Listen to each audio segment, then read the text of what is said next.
কৃষ্ণের স্বরূপ মহাপ্রভু কৃষ্ণের স্বরূপ শ্রবণ করতে চেয়েছেন, রাধা স্বরূপ শ্রবণ করতে চেয়েছেন।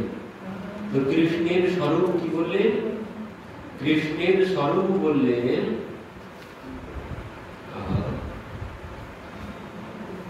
ঈশ্বরঃ পরমঃ কৃষ্ণঃ সচ্চিদানন্দ বিগ্রহ অনাদিরাদি গোবিন্দ সর্বকারণ কারণম। ঈশ্বরঃ পরমঃ কৃষ্ণঃ সচ্চিদ আনন্দ বিগ্রহ অনাদির আদি গোবিন্দ সর্বকারণ কারণম। যার কোনো আদি অন্ত নেই, তিনি অনাদি অনন্ত, তার কোনো আদি নেই, মানে শুরু নেই। যার শুরু নেই তার শেষ নেই। শুরু থাকলে তবেই তো তার শেষ হবে, তো এটার কোনো শুরুও নেই, কোনো শেষও নেই। তো তিনি সর্বকারণ কারণ, যার শুরু নেই যার শেষ নেই, তিনি আমার সর্বকারণের কারণ। সবকিছু কারণের কারণ হচ্ছেন তিনি, সবকিছু কারণের মূল হচ্ছেন তিনি। তো তিনি ঈশ্বরঃ পরমঃ কৃষ্ণ, তিনি হচ্ছে পরমেশ্বর ভগবান শ্রীকৃষ্ণ। তার স্বরূপ কি? তার স্বরূপ হচ্ছে সৎ চিৎ আনন্দ বিগ্রহ। তো এই ভগবানকে লাভ করলে, ভগবানের স্বরূপ, ভগবানের স্বরূপ হচ্ছে আনন্দ। সব থেকে মানে বড় বিষয় যেটি ভগবানের মধ্যে, সেটি হচ্ছে আনন্দ। সৎ চিৎ ওগুলো বেশি একটা প্রয়োজন নেই, ওগুলো না হলে চলছে না, ওগুলো আছে বলে আমি কথা বলছি, কিন্তু ওগুলো আমাকে বেশি আকর্ষণ করে না। আমাদেরকে আকর্ষণ করে আনন্দ, তার জন্যই আমরা এখানে আসি, তার জন্যই তার কথা শ্রবণ করতে ছুটে যাই, শুধুমাত্র আনন্দ পাই। তাই আনন্দ ছাড়া যেতাম না, কেউ শুনতাম না, কেউ বলতাম না। তো আমরা তার কথা শ্রবণ করি বা কীর্তন করি কিসের জন্য? তিনি আনন্দ স্বরূপ, সেই জন্য। তো এই যে আনন্দ, শুধু আনন্দ না, এই ভগবানকে যখন লাভ করব, এই ভগবানকে লাভ করা যায় কি করে তাও বলেছেন কবিরাজ বৈষ্ণব। এই ভগবানকে লাভ করতে গেলে, এই আনন্দ স্বরূপ, এই আনন্দ পেতে গেলে কি করতে হবে? এই আনন্দ পেতে গেলে আমাকে কি করতে হবে? এই আনন্দ যদি তুমি পেতে চাও, তার এই স্বরূপ যদি তুমি পেতে চাও, আস্বাদন করতে চাও, তাহলে তোমাকে কি করতে হবে? বৃন্দাবনে অপ্রাকৃত নবীন মদন, তিনি বৃন্দাবনের সেই অপ্রাকৃত নবীন মদন, এই ঈশ্বর পরম কৃষ্ণ, তিনি বৃন্দাবনের অপ্রাকৃত নবীন মদন। কাম বীজ কাম গায়ত্রী যার উপাসন, তাকে পেতে গেলে কাম বীজ কাম গায়ত্রীর উপাসনা করতে হবে, অন্য কোনো ভাবে তাকে পাওয়া সম্ভব নয়। ভগবানকে পেতে গেলে এই কাম বীজ কাম গায়ত্রীর উপাসনা করতে হবে। এই কাম বীজ কাম গায়ত্রীর উপাসনা করলে কি হবে? বলছেন জগতের যে প্রেম, জগতের প্রেমের স্বাদ প্রেমিক প্রেমিকাই বোঝে, যারা প্রেম করে তারাই বুঝবে। সেখানে সুখ আছে আর দুঃখ আছে, যাই থাকুক সেই বুঝবে, আর কেউ বুঝবে না। কিন্তু এই রাধা গোবিন্দের মধ্যে যে প্রেম ছিল, রাধা গোবিন্দের প্রেমের মধ্যে যে প্রেমের সুখ ছিল, যে প্রেমের আনন্দ ছিল, জগতের প্রেমের আনন্দ অন্য কেউ পাবে না প্রেমিক প্রেমিকা ছাড়া। কিন্তু এই রাধা গোবিন্দের মধ্যে যে প্রেম ছিল, সেই প্রেমের স্বাদ কারা পাবে? যে সেই প্রেমের রস সেই আস্বাদন করতে পারবে যিনি এই কাম বীজ কাম গায়ত্রীর উপাসনা করবেন, তাছাড়া কিন্তু পাওয়া সম্ভব নয়। এই কাম বীজ কাম গায়ত্রীর উপাসনা ছাড়া এই রস, রাধা গোবিন্দের প্রেমের যে রস, এই রস আস্বাদন কিছুতেই সম্ভব নয়, এই আনন্দ পাওয়া সম্ভব নয়। এই কাম বীজ কাম গায়ত্রীর উপাসনাতেই ভগবানকে হৃদয়ে পাওয়া যেতে পারে। তার অনুভব তাকে হৃদয়ে পেতে গেলে এই কাম বীজ কাম গায়ত্রীর উপাসনা করতেই হবে। এই উপাসনা না করলে তুই এই কাম বীজ কাম গায়ত্রী পাবো কোথায়? গুরুদেবের কাছ থেকে। গুরুর কাছ থেকে এই মন্ত্র নিতে হবে, নিয়ে এই মন্ত্র আশ্রয় করলে ভগবানকে পাওয়া যাবে। আর ভগবানকে পেলে কি হবে? ভগবানকে পেলে কি হবে? ভগবানকে পেলে যে লাভ, সেই বিষয়ে আমরা কতদিন শ্রবণ করেছিলাম। ভগবানকে পেলেই কি হবে, যে ভগবানকে পেলে নন্দ মহারাজের মধ্যে যে পরিবর্তন এসেছে ওই পরিবর্তন আসবে। নন্দ মহারাজের মধ্যে কোন পরিবর্তন এসেছে? বলছে নন্দ মহারাজের ঘরে যখন ভগবান এসেছে, নন্দস্ত আত্মজ উৎপন্নে ইয়াকাল্যাগ মহামনা, নন্দ মহারাজের মনটা মহান মনা হয়ে গেছে, মানে বিশাল বড় হয়ে গেছে। নন্দ মহারাজের মন আর কিন্তু সংকীর্ণ নেই। মন ততদিন সংকীর্ণ থাকবে যতদিন না ভগবানকে পাচ্ছি। যতদিন না ভগবানকে পাচ্ছি ততদিন মন সংকীর্ণ থাকবে। যখন ভগবানকে পেয়ে যাব তখনই মনটা প্রসারিত হবে। এই মনটা প্রসারিত হয়েছিল বলে তারই পরিণাম কিন্তু আজ এই মঠ মন্দির। এইখানে যে আমরা কথা শ্রবণ করতে পারছি বা কীর্তন করছি, কিসের জন্য? তার মনটা মহান হয়েছিল তাই। না হলে সংকীর্ণ মনে কি চিন্তা আসবে?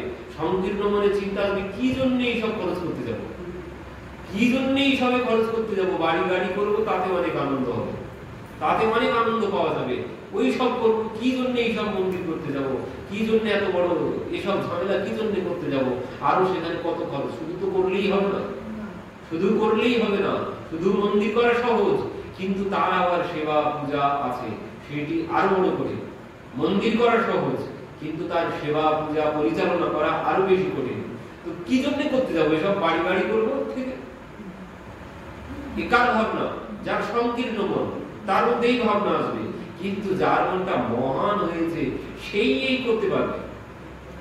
হয়েছিল বলেই তার পরিণাম আজ আমরা এখানে বসে কথা শ্রবণ কীর্তন করতে পারছি। যার মনটা মহান হয়েছিল সেই জন্য তিনি এই মন্দির করেছিলেন, না হলে কোনোদিন মন্দির করা সম্ভব নয়।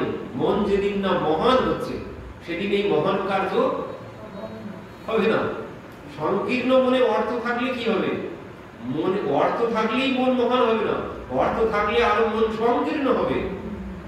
মন মহান তখনই হবে যখন ভগবানের কৃপা হবে, তখনই গুরুর কৃপা, ভগবানের কৃপা ছাড়া মন কোনোদিন মহান হয় না। তো যার মন মহান হয়েছিল তিনি এই মন্দির, এই মঠ করেছিলেন এই জন্যে। কিন্তু এই মহান মনের পরিণাম, এই মহান মনের পরিণাম হচ্ছে এই মঠ।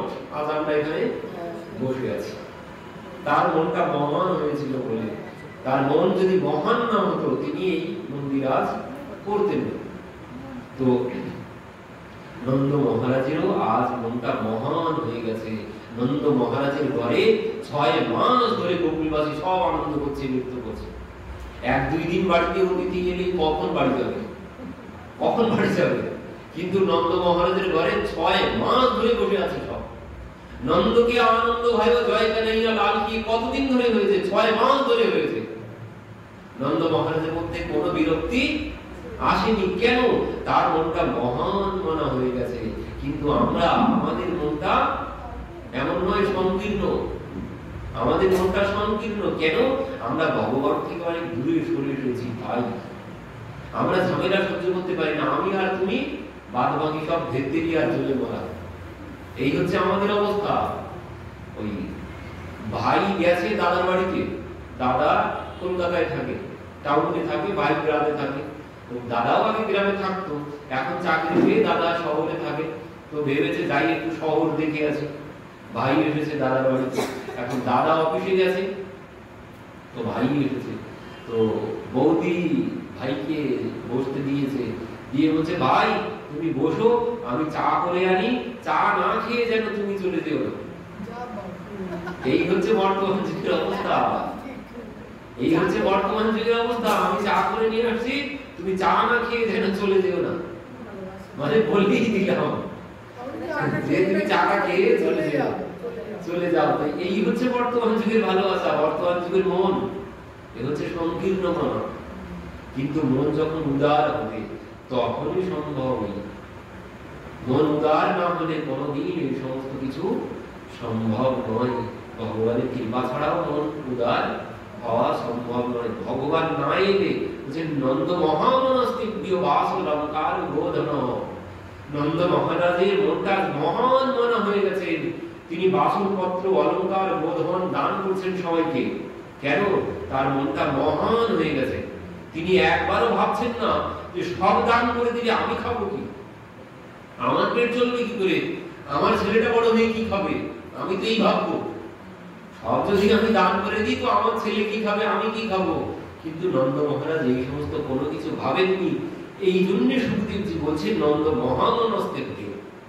নন্দ মহারাজের মনটা ছেলেকে পেয়ে আজ তার মন যেন মহান মনা হয়ে গেছে, মানে বিশাল বড় হয়ে গেছে। আর এই জন্য তিনি দান করছেন।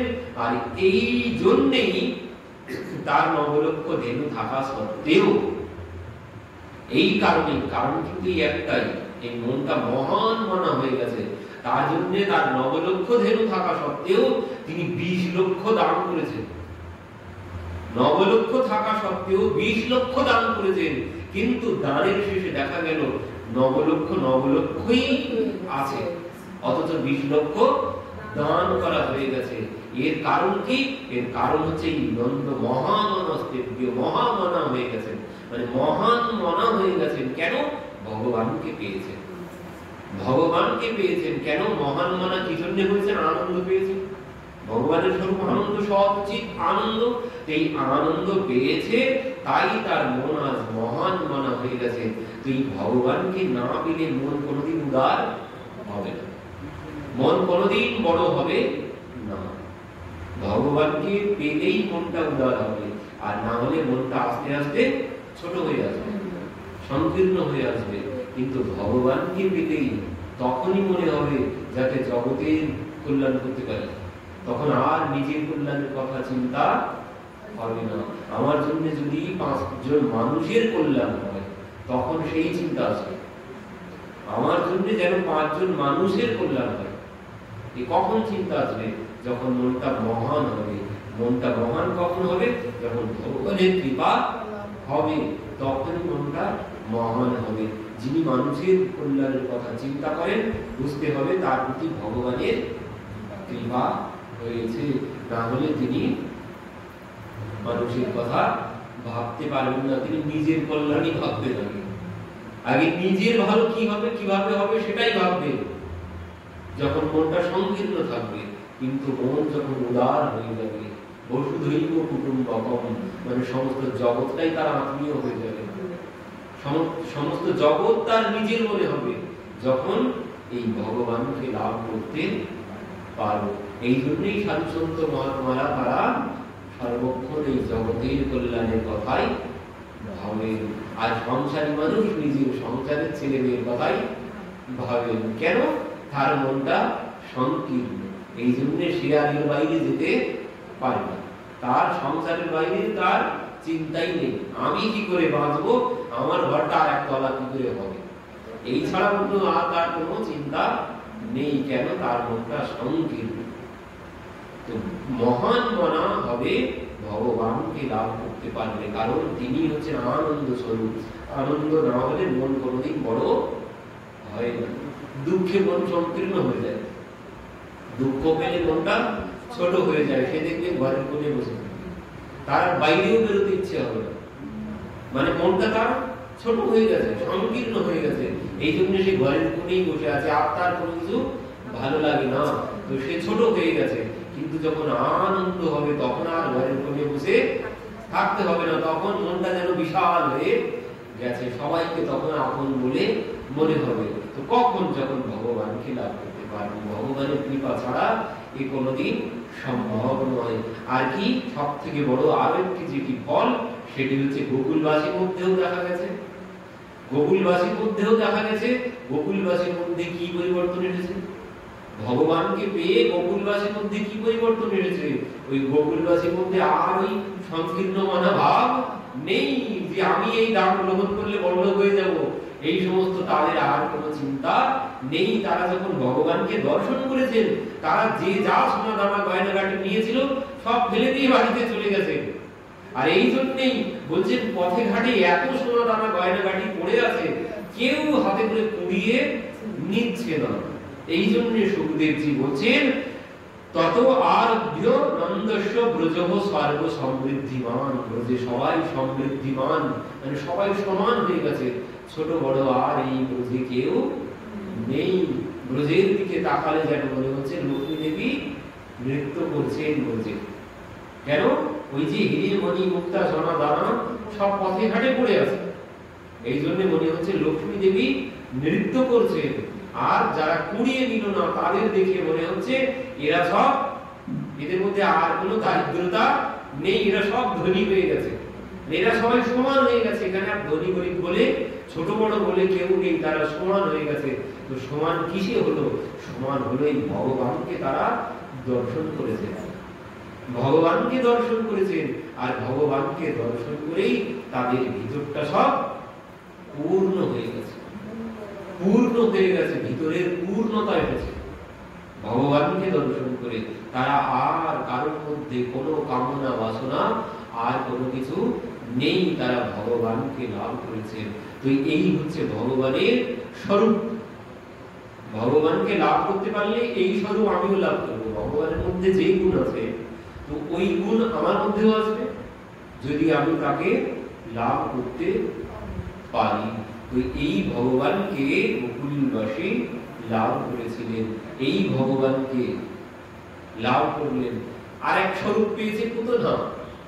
গোকুলবাসী এক রকমের স্বরূপ পেল, গোকুলবাসী এক রকমের স্বরূপ পেয়েছে, পুতনাও আর এক রকমের স্বরূপ পেয়েছে।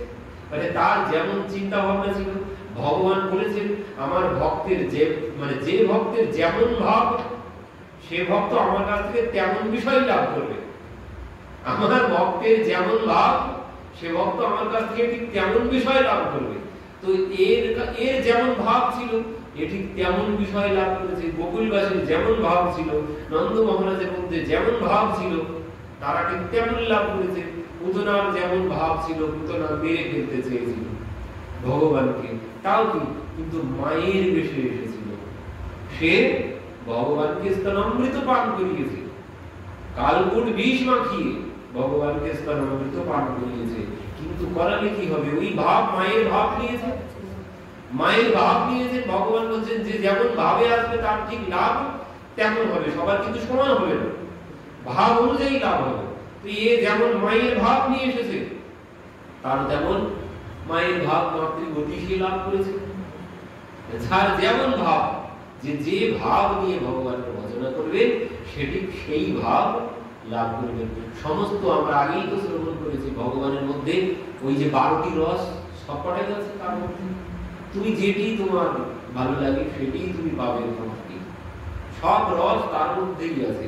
তো যে ভাব নিয়ে তার কাছে আসবে সে সেই ভাব লাভ করবে। তো আমরা গতদিন শ্রবণ করেছিলাম আরেকটুখানি কি ওখান থেকে। তো নন্দ মহারাজ ওই কর দিতে গেছে, নন্দ মহারাজ মথুরাতে কর দিতে গেছেন। এবার যেই নন্দ মহারাজ মথুরাতে কর দিতে গেছে বসুদেবজি দর্শন করেছেন।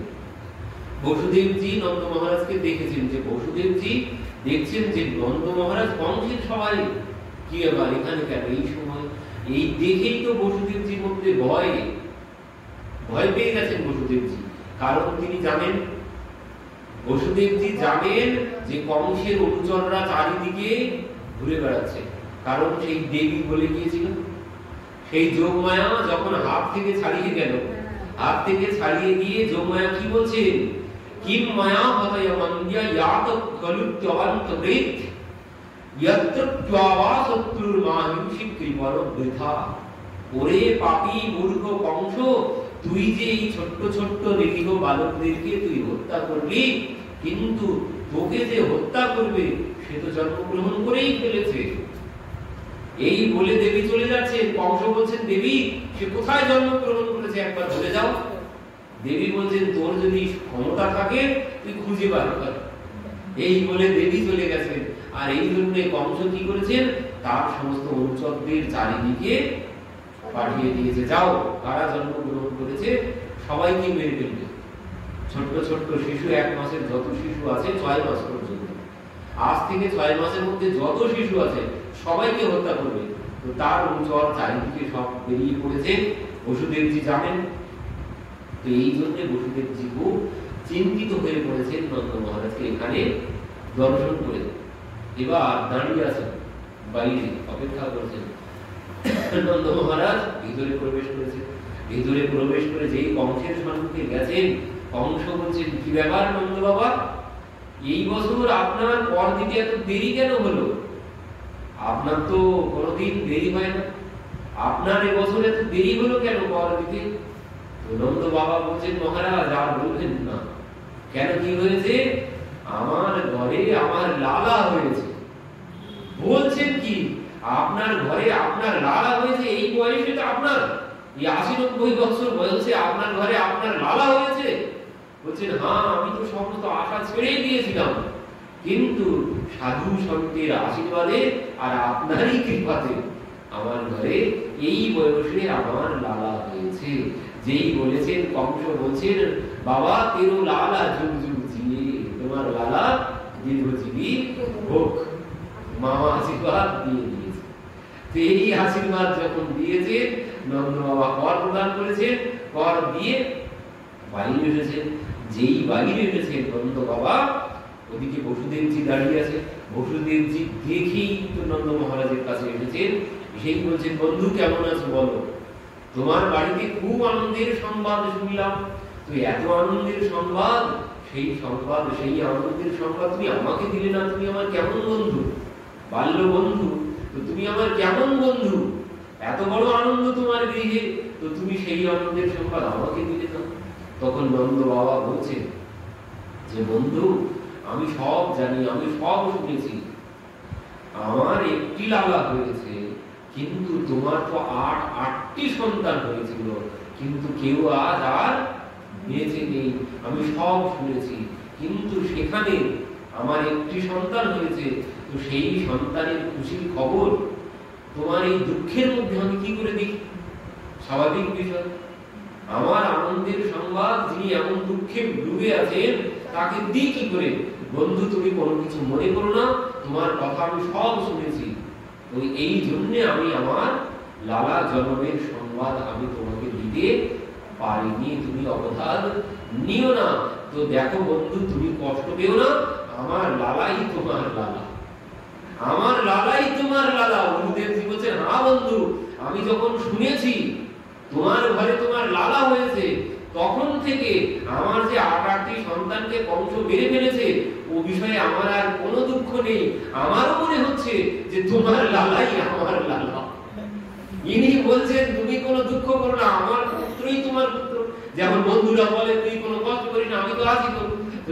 ইনিও ঠিক ওই কথা বলছেন, আমার পুত্রই তোমার পুত্র, বন্ধু তুমি কোনো কষ্ট দুঃখ পেও না। তো উনিও বলছেন, আমারও মনে হচ্ছে, আমার মনে কোনো দুঃখ নেই। আমার যে এত সন্তানকে কংস মেরে ফেলেছে, তার জন্য আমার কোনো দুঃখ নেই। যখন শুনেছি তোমার ঘরে তোমার লালা হয়েছে। তো এই কথা বলতে বলতে বসুদেবজি বলছেন, বন্ধু জানো, আমি কিন্তু ওই জ্যোতিষ বিদ্যা জানি, আমি জ্যোতিষ বিদ্যা জানি। আর যেই বলেছে জ্যোতিষ বিদ্যা জানি, নন্দ বাবা বলছেন, বন্ধু তাহলে আমার হাতের রেখা দেখে বলো আমার পুত্রের ভাগ্য কেমন হবে। আমার হাতের রেখা দেখে বলো আমার পুত্রের ভাগ্য কেমন হবে। মানে নন্দ বাবা এত আনন্দে বেশি আছে, আমার হাত দেখে বলো আমার পুত্রের ভাগ্য কেমন হবে।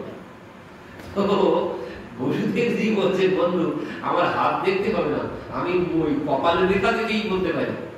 তাই নাকি? বলছে, হ্যাঁ বন্ধু, আমি কপালের রেখা থেকে ভাগ্য বলতে পারি, কিন্তু তোমার কপালের রেখায় এখন যা দেখতে পাচ্ছি, তোমার বাড়িতে খুব একটা অবস্থা ঠিক নেই, বিপদ আসতেই চলেছে, তুমি শিগগিরই বাড়ি যাও, এখানে এক মুহূর্ত আর দেরি করো না।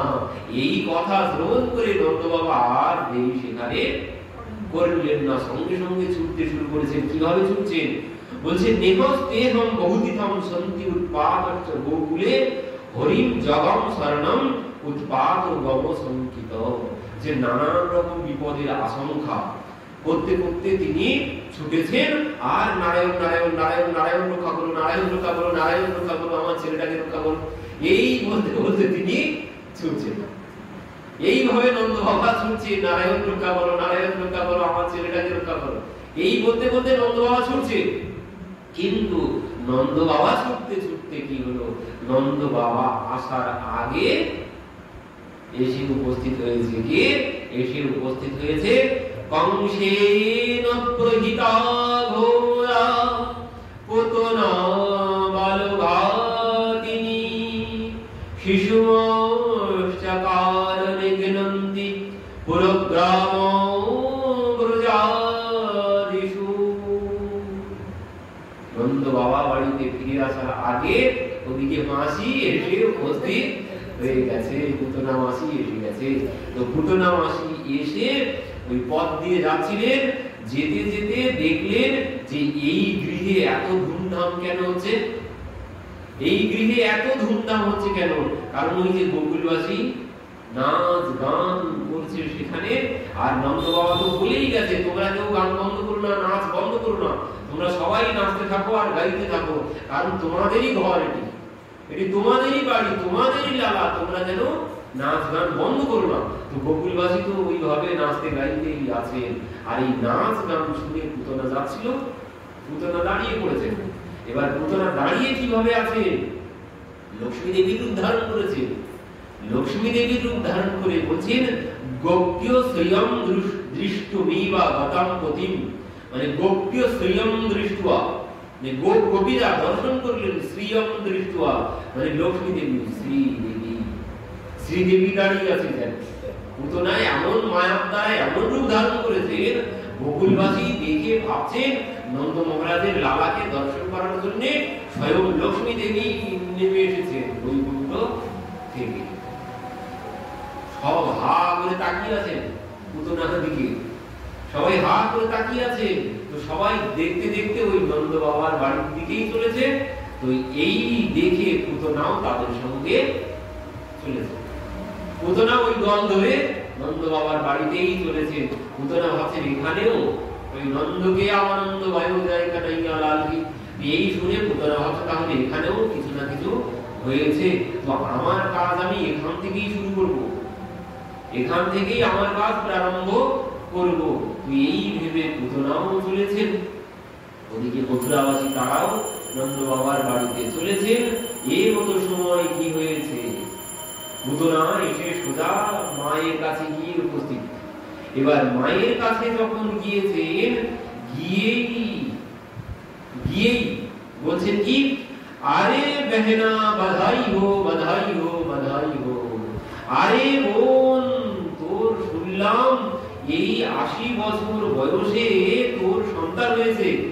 বলছে बुढ़ापे में तेरे लाला भयो है, मैं तो खुशी के मारे बावरी है गई। বলছে বুড়াপে মে তেরে লালা भयो है, মানে এই বুড়ো বয়সে তোর পুত্র হয়েছে। তো मैं तो खुशी के मारे बावरी है गई, আমি খুশিতে আনন্দে পাগল হয়ে গেছি যখন শুনলাম তোর ঘরে তোর লালা হয়েছে। তো আমি তো আর থাকতে পারলাম না। বলছে घर के सब काम धंधो छोड़ छाड़ के तेरे लाला को महुरो देखने चले आई। বলছে তোর লালার মুখ দেখতে চলে এসেছি, ঘরের সমস্ত কাজকর্ম সব ফেলে রেখে। এই যখন বলেছেন ওদিকে কি হয়েছে, মা যশোদা হা করে তাকিয়ে গেছে পুতনার মুখের দিকে। সে তো লক্ষ্মী দেবীর মতো রূপ ধারণ করে এসেছে। তো মা যশোদা হা করে তাকিয়ে গেছে। এবার যে হা করে তাকিয়ে আছে, কোনো কথা বলছেন না, তখন পুতনা বলছে আব তুই ऐसे का देख रही है, তুই এইভাবে আমার মুখের দিকে কি দেখছিস? আমাকে চিনতে পারিস নাকি? আমাকে তুই চিনতে পারবি বোন, তুই আমাকে চিনতে পারবি না? তুই আমার মুখের দিকে এইভাবে কি জন্য তাকিয়ে আছিস? তো বল বল তোর লালা কোথায় আছে আগে বল, তাকে আগে দর্শন করি। যাকে দেখতে এলাম, যার জন্য এলাম তাকে আগে দর্শন করি, তোর সাথে পরে কথা বলছি। তো বল তোর লালা কোথায় আছে? তো মা বলছে আমি বৃদ্ধ হয়ে গেছি, আমার মাথা ঠিক নেই, হবে হয়তো কোথাকার কোন জনকের বোন, তার ঠিক নেই, আমি এখন চিনতে পারছি না, আমার বয়স হয়ে গেছে, মাথা ঠিক নেই। তো যা বোন যা, আগে আমার লালাকে আশীর্বাদ দিয়ে তারপর তোর সঙ্গে বসে কথা বলবো। এই বলে তো পুতনা ভিতরে প্রবেশ করেছেন। মা বলছে যা দেখ করোনার মধ্যে আমার লালা ঘুমিয়ে আছে। এই শুনেই পুতনা ভিতরে প্রবেশ করেছেন। আর যেই ভিতরে প্রবেশ করেছেন, গিয়েই মানে পুতনা ভগবানকে দেখার আগে ভগবান পুতনাকে দেখে ফেলেছেন।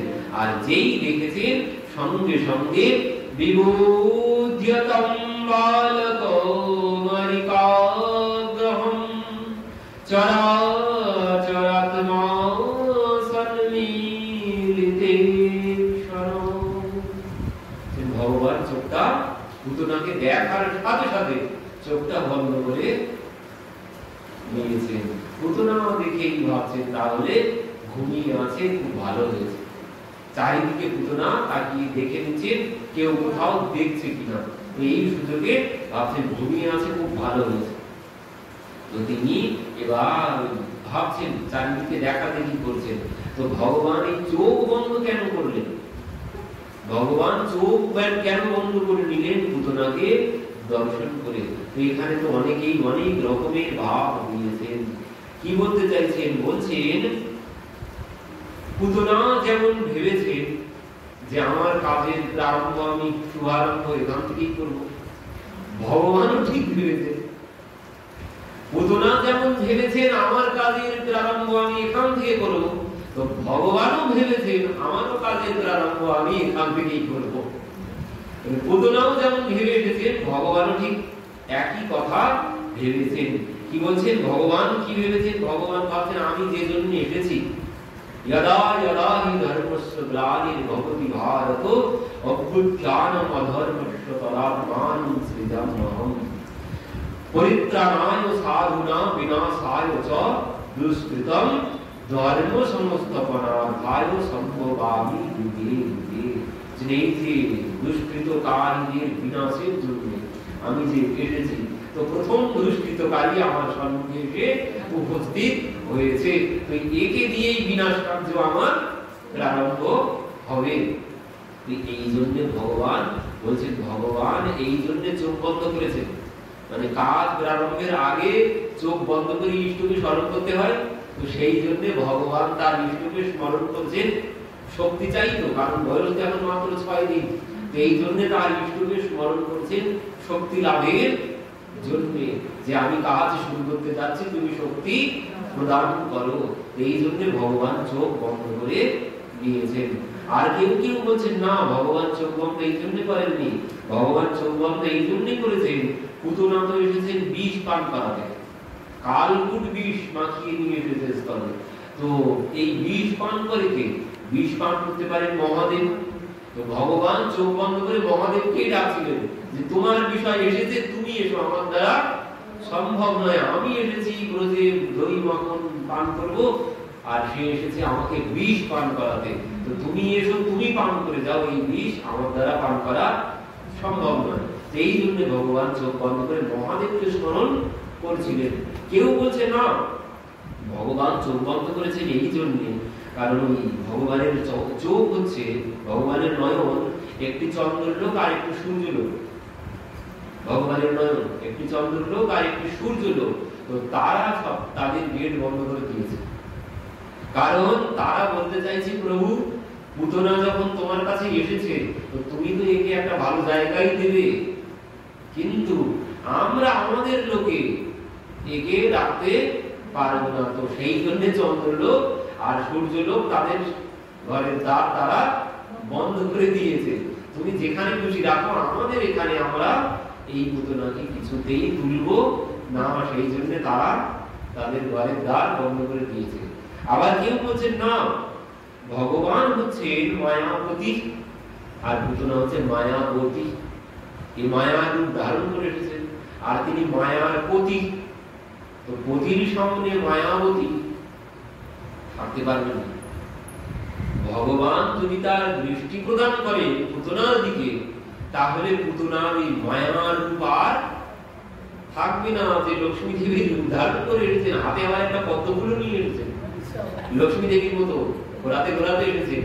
তো সবাই দেখে থাকে লক্ষ্মী দেবী ভেবেছে এই হাতে পদ্মফুল দেখে, রূপটাও তো সেই ধারণ করেছেন আর হাতে পদ্মফুল, তো এই দেখে সবাই তাকে লক্ষ্মী দেবী ভেবেছেন।